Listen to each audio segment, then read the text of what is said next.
Hello viewers.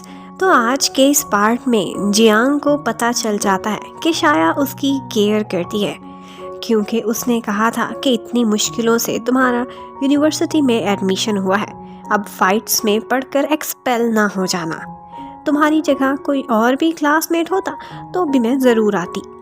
यहाँ Jiang उसे गिरने से भी बचाता है और फिर उसे अल्कोहल की वजह से स्टमक एक भी होने लगती है। वो शाया को हॉस्टल तक ड्रॉप करना चाहता था, लेकिन वो कहती है कि तुम्हें इसकी ज़्यादा ज़रूरत है क्योंकि तुम ड्रंक हो, मैं नहीं। लेकिन जियांग तो हॉस्टल में रहता ही नहीं था, तो शाया वहाँ से चली जाती है। अब सारा सीन ख़त्म होने के बाद चैन को लेकर श्याओ मान वहाँ पहुँचती है, तो चैन को ऐसा लगता है कि उसने फजूल में झूठ बोलकर मुझे यहाँ बुलाया है, यहाँ तो कोई फाइट का सीन ही नहीं है।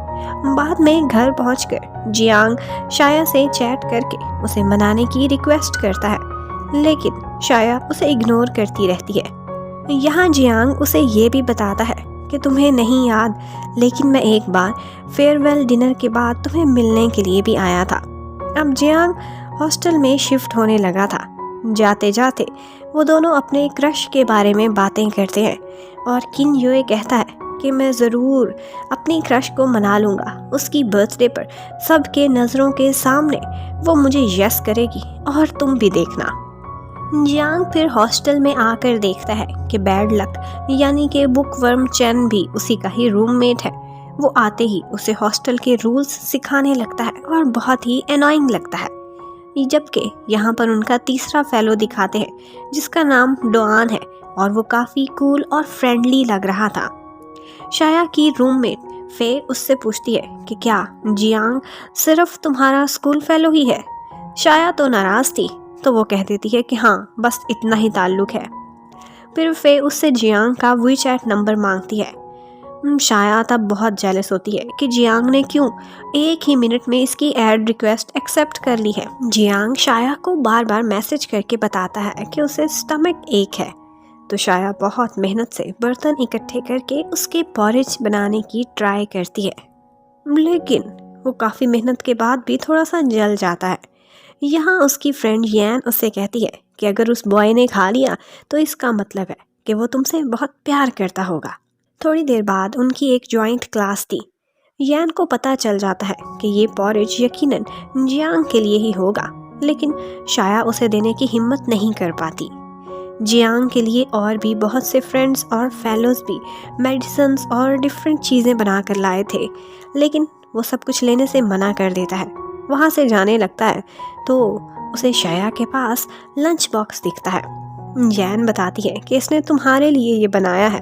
वो खुशी खुशी वो लंच बॉक्स उठा के साथ ले जाता है। जब जला हुआ पॉरेज जियांग खाता है तो उसके एक्सप्रेशंस बहुत ही कमाल के होते हैं और वो सारा का सारा पॉरेज खाता चला जाता है। इस पर उसके रूममेट्स को पता चल जाता है कि यकीनन ये दिल का मामला है। वो कहता है कि अगर लड़की को पटाना है तो पहले मैं उसकी बेस्टी से दोस्ती करता हूँ ताकि तुम्हें भी कुछ आसानी हो जाए। स्ट्रेंज लॉजिक है बॉयज़ की। फिर अगले दिन कैफे में श्याओमान लंच कर रही होती है तो डुआन उसके पास जाता है। वो गर्ल्स को पटाने की साइंस में खुद को प्रोफेसर समझता था, लेकिन श्याओमान उसे लिफ्ट नहीं कराती। इस बात पर डुआन कहता है कि अब तो मैं ज़रूर इससे फ्रेंडशिप करके ही रहूँगा, ये लड़की मुझे अच्छी लगने लगी है। ये सब कुछ चैन भी सुन लेता है और न जाने क्यों उसे गुस्सा आ जाता है। वो कहता है कि इस लड़की से तुमने दूर रहना है। डुआन चैलेंज करता है कि अगर ये तुमसे हंस के बात कर ले तो फिर मैं पीछे हट जाऊंगा। और ऑफ कोर्स जब चैन उसके पास जाता है तो श्याओ मान की खुशी देखने वाली होती है। अब जियांग के पास येन आती है और उसे कहती है कि मैं तुम्हारी हेल्प करना चाहती हूँ, बहुत बड़ी ऑफर करती है। फिर वो एक दिन बहाने से शाया को मैथ्स क्लब के बारे में बताती है जो कि नया बना था। शाया उसकी मेंबरशिप चाहती थी, तो डुआन पहले एक्टिंग करके उसका इंटरव्यू लेता है और फिर जियांग से उसका कंपटीशन करा के उसे प्रॉब्लम्स सॉल्व करने को भी कहता है।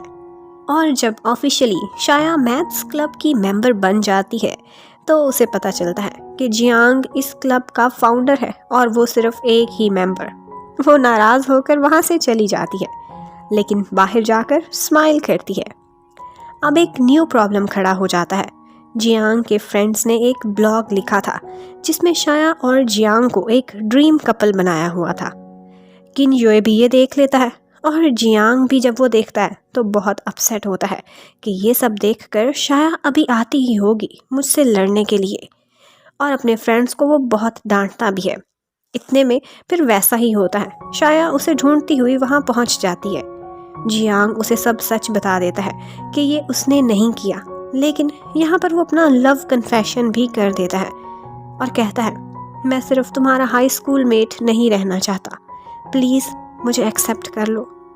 शाया थोड़ी सी नरम पड़ती है, लेकिन वो कोई जवाब देती उससे पहले ही किन योए वहाँ पहुँच जाता है और अब दोनों बॉयज़ को पता चल जाता है कि वो जो एक दूसरे को मशवरे देते थे वो अपने ही क्रश को पटाने के लिए देते थे। और फिर शाया वहाँ से चली जाती है। फिर बहुत मज़े मज़े के सीन आते हैं कि जब दोनों बॉयज़ एक दूसरे से मुकाबला करते हुए जिम करते हैं, इवन के ट्रेडमिल पर रेस भी लगाते हैं। किन योए कहता है कि मैं उसे बचपन से जानता हूँ, लेकिन जियांग फिर भी एक स्टेप आगे ही था। उसका इशारा था कि मैंने उसे किस भी की हुई है। लेकिन इन दी एंड वो दोनों आपस में डिसाइड कर लेते हैं कि हम अपनी तरफ से पूरी कोशिश करेंगे, लेकिन प्यार में हार जीत नहीं होती, ये तो बस एक फीलिंग का नाम है। शायद जिसको भी एक्सेप्ट करेगी दूसरा खुद ही रास्ते से हट जाएगा। उधर फिर हमें शाया की साइड दिखाते हैं। शियाओ मान को किन योए ज़्यादा पसंद था, जबकि उसकी फ्रेंड येन जियांग को शाया का बॉयफ्रेंड देखना चाहती थी। यहाँ पर उनकी रूममेट फे ऊपर से आ जाती है। उसका जियांग पर क्रश था, तो वो ब्लॉग देखकर आज उसका शाया से काफ़ी मूड ख़राब ही होता है।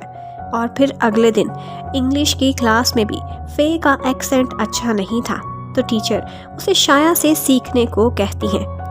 शाया तो खुद उसकी कोचिंग करना चाहती थी, लेकिन उसका शाया से अब जेलस और भी बढ़ जाता है और वो इनकार करके चली जाती है। और जियांग के प्रोफेसर ने भी वो ब्लॉग देख लिया था। वो इतने जॉली नेचर के थे, कहते हैं कि ये यकीनन तुम्हारे फ्रेंड्स का ही कारनामा होगा, ये तुम्हारी लव स्टोरी को दफन करके ऊपर फूल चढ़ाएंगे। इनका मशवरा कभी भी ना सुनना और मेरे से हेल्प लेकर देखो, मेरे पास काफ़ी बेटर आइडियाज़ हैं। उधर हमें किन योए को दिखाते हैं कि वो आज शाया से मिलता है और उसकी बर्थडे पार्टी अरेंज करने की परमिशन लेता है। वो ये सब कर रहा था तो एक सीनियर रूममेट जो किन योए की फ्रेंड थी, उसे लाइक करती थी, वो काफ़ी अपसेट हो जाती है। और वो स्कूल वाला जैंग भी वो उन लोगों से आजकल मिलने के लिए जिंगहुआ यूनिवर्सिटी में आया हुआ था और जियांग के रूम में एक एक्स्ट्रा बेड था, वो वही ले लेता है।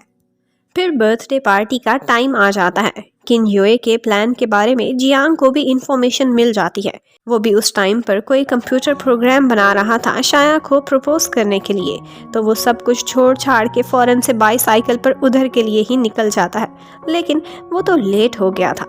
किन योए शाया को बुके देकर प्रपोज करने ही लगता है कि जियांग उस कैफ़े का सिस्टम हैक करके वहाँ ऑनलाइन हो जाता है और शाया को सारी पुरानी बातें याद दिलाता है, उससे सॉरी भी करता है और कहता है कि वो दोनों एक दूसरे के लिए कितने स्पेशल हैं, उन्होंने कितना ख़ास टाइम साथ में बिताया है, सब याद कराता है। और फिर उसे वहाँ वेट करने को कहता है और तभी उसके बाईसाइकिल का रास्ते में एक्सीडेंट हो जाता है। शाया ये सब कैमरे में देख लेती है और फिर अपनी पार्टी छोड़कर वहाँ से चली जाती है। यहीं पर ही पार्ट नंबर 5 ख़त्म होता है। Thank you for watching, stay connected, bye bye.